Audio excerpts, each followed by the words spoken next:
Agensi Penguatkuasaan Maritim Malaysia, Maritim Malaysia akan menggerakkan satu lagi aset terbarunya ke Sarawak dalam usaha memperkasakan lagi kawalan pengairan negeri ini yang kaya dengan simpanan minyak dan gas asli serta hasil laut yang lain.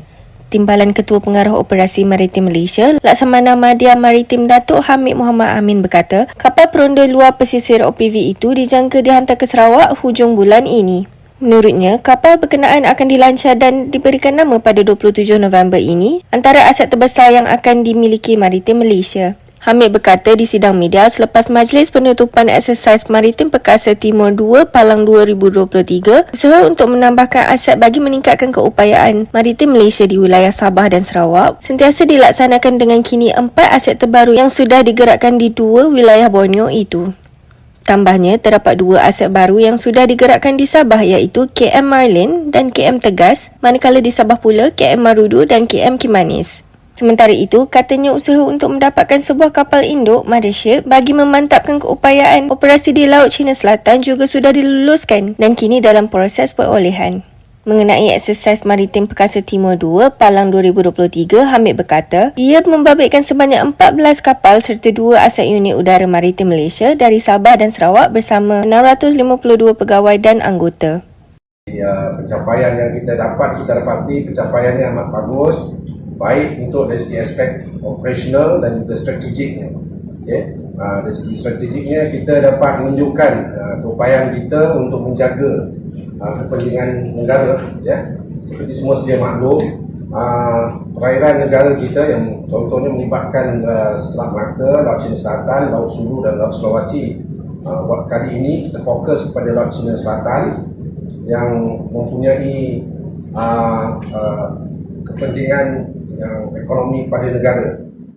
Kita ada deposit petroleum dan gas asli yang amat besar, yang mana dia akan memberi ekonomi yang baik kepada industri petroleum dan juga industri gas asli negara, terutamanya di Sabah dan Sarawak. Dan juga dalam masa yang sama kita juga menentukan keberadaan aset untuk menjaga kepentingan industri perikanan di zon ekonomi eksklusif.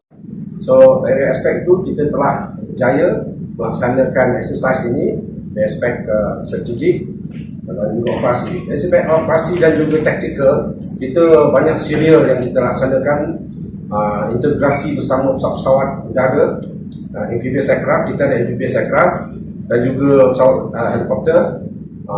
Kita integrasikan untuk kita melaksanakan tugas-tugas kita di laut. Negara-negara berminat dengan perairan kita sebab kita banyak deposit petroleum dan gas asli dan juga industri perikanan untuk food security. So kita akan jagalah negara kita. Datuk, dalam sebanyak exercise tu ada berapa jumlah pencerobohan yang berlaku yang ditangkap oleh mereka? Okey, semasa exercise ini, I think sebabnya masa di KK telah dibuat-buatkan, mereka semua lari ke tempat lain. To be frank, saya tangkap dia orang dekat Sabah.